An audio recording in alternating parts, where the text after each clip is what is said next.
Vamos a iniciar con la conferencia del doctor Elkin acerca del manejo del duelo y ya posteriormente retomamos pues como la programación que teníamos planteada.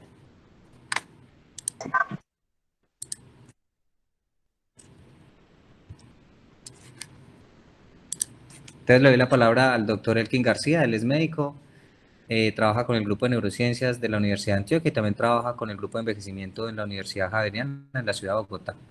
Entonces, bienvenido doctor Elkin. Buenas, ¿qué tal? ¿Cómo están? Bueno, ya como me presentó David, soy Elkin García, soy médico de la Universidad Javeriana, trabajo también con el grupo de neurociencias de Antioquia desde hace un año. Bueno, vamos a empezar a hablar un poco sobre el manejo del duelo. Quiero saber si me escuchan bien, si no se oye interferencia o algo. ¿Se escucha bien Elkin? Listo, súper. Bueno, entonces, David, me colaboras con la siguiente. Bueno, entonces, como estaba nombrada la charla, pues va a ser sobre el manejo del duelo. Lo primero que quería traerles es que el duelo a veces lo pensamos como una acción solamente o netamente a la raza humana. Sin embargo, se ha visto que hay diferentes animales, sobre todo los mamíferos, que presentan episodios de duelos asociados a pérdidas que vamos a ver un poco más adelante, como lo mencionan, pues lo muestran aquí, en este caso, este simio y el camello, el dromedario. La siguiente. Bueno, vamos a empezar con una pequeña pregunta. Entonces, ¿cuál de las siguientes afirmaciones dirían ustedes que es verdad? Lo pueden contestar por el chat. Les voy a dar unos minuticos. La primera opción de respuesta es la A, que sí fue gol de Yepes. La segunda es que esa pandemia no existe. La tercera, la C, sería que Álvaro Uribe libertó a América. Y la D, que todos nos vamos a morir. Ay, ¿cómo responde? La D. Listo. Entonces hay personas que están respondiendo exactamente lo que quería mostrarles en cuanto a que la única verdad que tenemos desde que nacimos es que nos vamos a morir. Sin duda alguna, esta es una situación que es completamente irreversible. Así muchos científicos y muchas personas crean que vamos a llegar a encontrar algún día la cura contra la muerte, pero creo que eso no nos va a tocar a nosotros. Siguiente. Bueno, entonces ahora les voy a hacer un llamado. Digamos que esta charla normalmente me gusta darla sobre todo en grupos presenciales en los cuales podamos discutir, pero vamos a intentar hacer una adaptación y voy a querer que ustedes intenten meterse en el cuento conmigo. Bueno, entonces pensemos en la muerte. Pensemos qué es para cada uno de nosotros la muerte. ¿Cuáles son los miedos y cuáles son las creencias que tenemos a través de la muerte? Siguiente.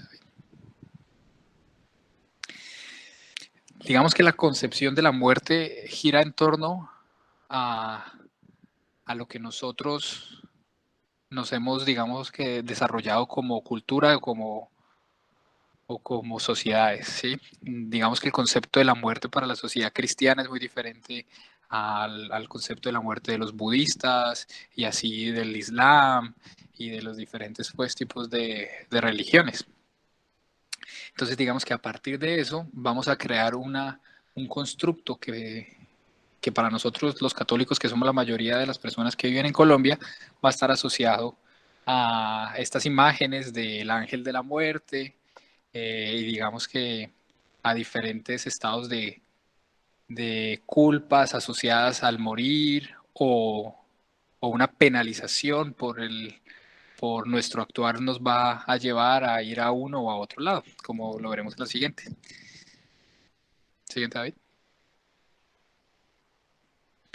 Este siempre ha sido, digamos, que el constructo con el cual nos criamos y tal vez yo creo que la culpa más grande que se le da a la muerte es el hecho de que siempre hemos, como cultura y sociedad, penalizado o, o darle, digamos que otro valor diferente a la muerte.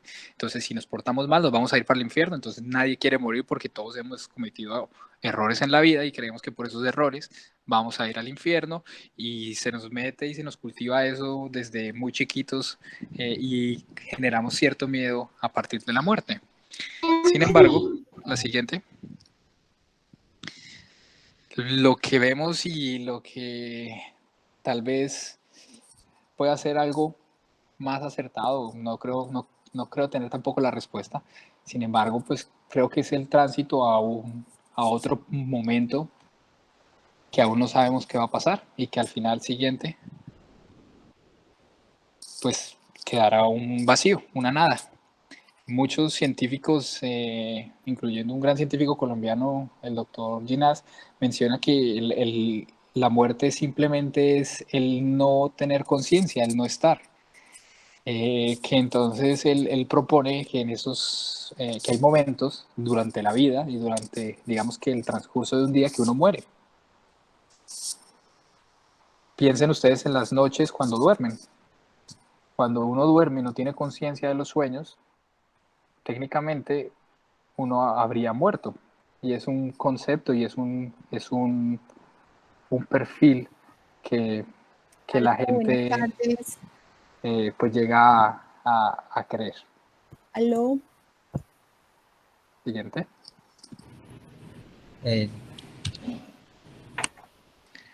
Entonces, la muerte, si todos lo sabemos, ¿por qué le tendríamos que tener miedo o por qué le tememos a la muerte? Si sabemos que es la única verdad que existe y es la única realidad absoluta que tenemos, ¿por qué le tenemos tanto miedo? Muchas de las veces que yo le pregunto a mis pacientes y a las familias, es sobre todo asociado a cómo voy a morir, ¿sí? Y tal vez ahí está el punto más grande y el punto más álgico de la muerte, porque como les mencionaba, una parte ha llevado a que las personas creen que por digamos, sus creencias, el hecho de morir puede llevarlos a un estado punitivo, o sea, al sentirse que van a ir al infierno, o el otro concepto es que vamos a morir en un hospital, canalizados, intubados, con diferentes medicamentos para mantenernos vivos, con dolor, con alguna enfermedad crónica. Entonces, tal vez eso ha sido y ha contribuido a que nosotros nos creemos un constructo sobre una muerte dolorosa, una muerte mala. La siguiente cosa que los traigo a pensar es, ¿qué pasaría si la vida fuera más efímera? Si, como otros animales, viviéramos apenas pocas horas, ¿cuál sería la construcción que nosotros haríamos de nuestra vida? ¿Cambiaríamos la forma en la que estamos actuando actualmente? ¿Qué sería lo no negociable para mí en estos momentos? Ver a mi familia, comer con mis hijos, ir a pasear con mi familia, hablar con mi hermano, con mi papá. Si no tuviéramos que preocuparnos de nada, porque claramente la vida tiene y rodea diferentes circunstancias. ¿Qué sería lo no negociable para mí? Ahora, otra cosa que genera demasiados problemas en el concepto de la muerte es qué remordimientos tenemos. ¿Qué son esas cosas que sentimos que nos aferran al querer cambiarlo o al por qué no hice esto o por qué hice esto de esta manera y estoy generando diferentes culpas y cargas sobre mí que me generan más angustia y me generan más problemas para afrontar estos procesos de muerte? ¿Quiénes son las personas irreemplazables para mí? Y aquí traigo una pregunta que digamos se ha visto mucho en estos momentos, en los que estamos un poco aislados de las otras personas, es ¿a quién visitaré yo cuando esto acabe? ¿Quién es esa persona que me hace tanta falta y que verdaderamente extraño como para yo tener la necesidad de apenas salga de este proceso ir a visitarla? ¿A quién he extrañado? Y la última pregunta que les traigo para esta parte de reflexión sobre la muerte es si he sido feliz con lo que he vivido o si he vivido simplemente por trabajar o por cumplir unos constructos sociales que tenemos. Siguiente, David. Digamos que todo este previo que les acabo de mencionar era básicamente para traerles y generarles el constructo del duelo. En general, el concepto del duelo es un constructo que, digamos, enmarcarlo entre un contexto completamente nosológico como se intenta en la medicina o en la psiquiatría es sumamente difícil porque, como les voy a mencionar, es una construcción individual que, digamos, o sea, se necesita todo el constructo psicoafectivo de la persona para generar un proceso. Entonces, ¿qué es importante que tengamos? En general, el duelo es secundario a una pérdida, ¿sí? Y que es un proceso que genera diferentes manifestaciones al exterior de nuestro cuerpo, que lleva varios rituales y que nos permite afrontar esa pérdida. Puede ser, como les digo, una pérdida de un ser querido y tal vez es el duelo más importante. Sin embargo, uno puede tener duelos diferentes por pérdidas de empleo, vivienda o bienes. Sabemos entonces que esto va desde que inicia la pérdida hasta que aceptamos nuestra nueva realidad, y esto es lo que en constructo se llama una elaboración del duelo. Siguiente, David. Entonces hay que entender cuál es la diferencia entre un duelo y un duelo patológico, porque como les mencionaba, los duelos no son unas entidades diagnósticas específicas que encasillan a una persona en una enfermedad. Y eso es lo primero que tenemos que entender y que todos tienen que tener claro. Esto por definición no es una enfermedad, entonces no se puede o no necesariamente se puede definir y se puede hablar como una enfermedad. Como les mencionaba antes, esto es una experiencia personal. El duelo que yo voy a realizar va a ser el diferente al de mi hermano, al de mis papás, al de mis hijos, al de mis amigos, al del resto de personas de aquí en la China. Van a ser diferentes procesos de duelo. Sin embargo, como seres humanos y evolutivamente, como les decía, los mamíferos tenemos unas estructuras similares de creación del duelo. Como les mencionaba, hay unas fases, digamos que las fases que han intentado enmarcar a gran medida los procesos del duelo o la elaboración del duelo se dividen en tres.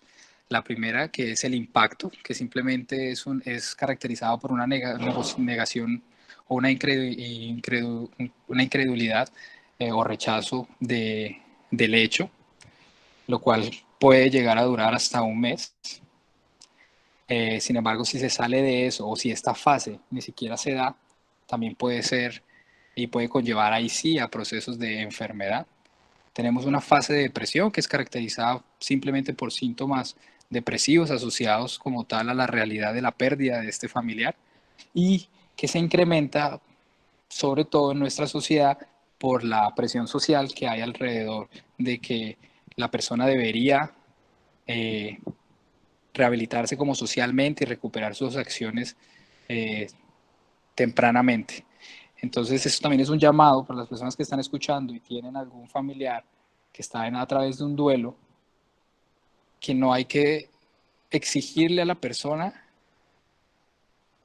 que rápidamente se integre, que pase de la página, que se olvide de lo que pasó. Porque estaríamos acabando o intentando cerrar el ciclo por el cual se está llevando el duelo. Se bloqueó.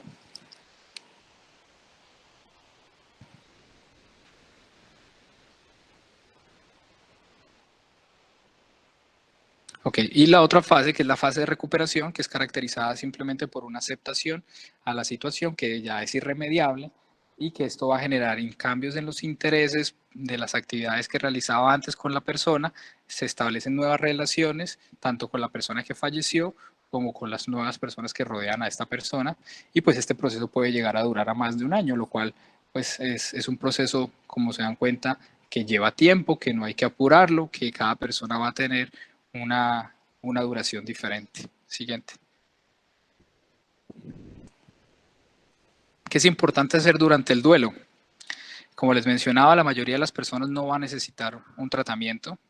El tratamiento como tal va a ser el apoyo familiar y de los amigos y la realización de ciertos ritos funerarios que va a depender claramente de nuestras creencias. Entonces, ¿qué es importante que en estos ritos funerarios se dé? Que estos, digamos que ambientes de hacer velaciones y demás permiten que las personas externalicen sus sentimientos, se los comuniquen y que puedan a su vez intentar resolver problemas que no se habían resuelto antes con el difunto o entre ellos, y esto ayuda a disminuir un poco la incertidumbre de si puedo o no pasar la página. Junto con esto, el hecho de estar en conjunto con más personas y el hecho de dar los pésames permite hacer una cohesión social y un acompañamiento durante este proceso de pérdida de un familiar o de alguna de las situaciones que ya les mencioné. Siguiente. Digamos que como grupos de apoyo, como médicos, como personal de salud, como simplemente familiar, es importante que tengamos, digamos que estos puntos en cuenta de qué debemos y qué no debemos hacer durante, digamos que el abordaje de una persona en duelo. Que es importante que se hagan visitas, pero que estas visitas, como lo ven en la diapositiva, sean breves, una frecuencia alta. Sin embargo, no deberían ser intensas estas visitas a la persona que está en duelo. La despedida del cadáver siempre se debe realizar o se debe intentar en lo posible que se realice, donde se facilite la despedida de las personas que querían a este ser humano. El acompañarlo hacia el entierro y digamos que al final de este rito funerario. Si se dan cuenta, el acudir con sedativos, medicamentos para el control de la ansiedad, toda la parte psicofarmacológica en general no se recomienda en los primeros momentos del duelo. Habrán unas, digamos que razones específicas, pero que siento que no vienen al cabo con la charla de definir cuándo es un duelo patológico o no. Lo otro que es importante es lo que les mencionaba anteriormente, exteriorizar los sentimientos, animar a la persona, ayudarlo a que exprese todo lo que siente y lo que tiene reprimido, que es lo que va a generar, digamos que la perpetuación de estos sentimientos de culpa y por último, que se convierta en un duelo patológico. El llanto hay que darlo, hay que dar el espacio para que la gente llore, hay que estar receptivo a él, no impedirlo porque el llanto es una forma de expresión de nuestros sentimientos. Es importante también hablar de las pérdidas. Tienen que darse el espacio a que se perdió un ser querido, se perdió un espacio de mi vida, se perdió unos momentos, pero que fuera de que esa persona ya no está, quedan el recuerdo y otras cosas muy importantes. Junto con esto hay que tener en cuenta también la ideación suicida, en la cual también no se deben minimizar, se deben expresar en lo posible y expresarle a sus médicos, a sus familiares, a los psicólogos que están acompañando este proceso para que ellos puedan tomar una decisión de acompañamiento frente a esta problemática. Lo otro es intentar cumplir los deseos que tuvo el familiar antes de la muerte o después de la muerte, porque hay muchos familiares o muchas personas que dicen que quieren que después de que mueran que se haga esto o lo otro. Es importante también respetar esos últimos deseos. Y lo último, que es tal vez lo que genera más problemas en nuestra sociedad, es la presión a la incorporación a la vida laboral y social, en donde debemos intentar que todos logren en un punto incorporarse de nuevo a la interacción social y laboral. Siguiente. En el caso de nuestros pacientes, como grupo de neurociencia siempre hemos intentado enseñarles un poco que estamos haciendo un duelo en vida. Digamos que es la gran diferencia con los duelos agudos. Cuando nosotros les damos un diagnóstico a nuestros pacientes y a las familias de que tienen una demencia por enfermedad de Alzheimer, estamos colocando una etiqueta que va a generar en las familias digamos que un despertar de muchos sentimientos que van a hacer adaptarnos y generar un duelo hacia ello. ¿Sí? No necesariamente porque el familiar se vaya a morir ahí mismo, pero si es un llamado a que empecemos un duelo y que empecemos la construcción entre todos, incluyendo al paciente, de este duelo. ¿Y a qué me refiero con eso? Es que entendamos la realidad y los cambios que van a venir a través de la elaboración de este diagnóstico, y para eso digamos que este curso es vital porque tal vez un punto supremamente importante de esto es el disminuir, digamos que todas la ignorancia que hay alrededor del diagnóstico y conocer cuáles son los pasos y todo lo que ocurre a través de la enfermedad. Que vivamos un día a la vez con la persona a nuestro cuidado. Esto es supremamente importante. hay que intentar que cada día que esa persona vive a nuestro lado, a nuestro cuidado, sea el mejor día de su vida. Recordemos que hay momentos de la evolución de la enfermedad en que las personas no pueden ni siquiera comprender lo que ha pasado durante el día o los días anteriores. Entonces, el hecho de, digamos que generar que ese día sea demasiado bueno, que lo disfrute, va a generar que esa persona tenga su vida, que es ese día, mejor. Recordemos que la realidad del paciente es diferente a la que puede estar viviendo el resto de la familia y tenemos que adaptarnos a esta realidad y debemos enriquecer todos los momentos que él tiene. Lo último es lo que siempre nos enseñó Lucía y pues lo hemos visto en nuestros pacientes, es que los sentimientos y especialmente el amor y la alegría es lo último en olvidarse. Entonces ahí es donde debemos actuar nosotros y mantenerlos a ellos muy bien para que este duelo sea un poco más fácil. Siguiente, David. Que es importante que tengamos en cuenta estos parámetros como cuidadores.